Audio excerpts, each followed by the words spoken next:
Now, the Great Commission isn't go forth and plant churches, it's to go forth and make disciples. Church planting, by definition, is making disciples through the start of a new church.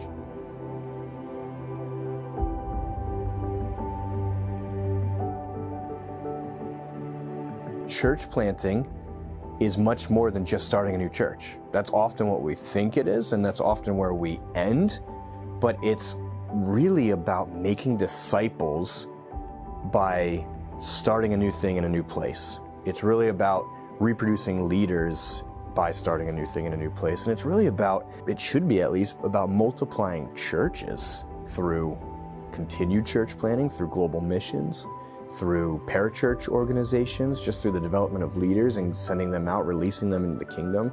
And so I think church planting, if it's just get a Sunday morning thing on paper and put a name down and get a legal status, and then we've done some of it, but if that's all it is, I think we're missing what God really desires to do in the work of church planting. I think faithful church planting, by nature, wants to continue to exponentially see growth in the kingdom, and so it can't be an end in itself. You might argue today there's less places, especially in America, right? We didn't come to Topton and plant a church because people here don't know about Jesus.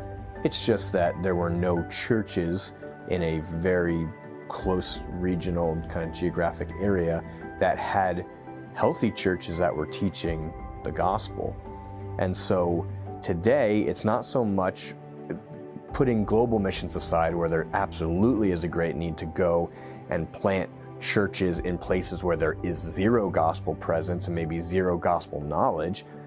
In America today, it's planting churches strategically in places where there is no gospel presence. There might be knowledge, and it might be really vague and weak and all that, but there's no presence. And I think what you see is that in doing that, you're fulfilling the Great Commission.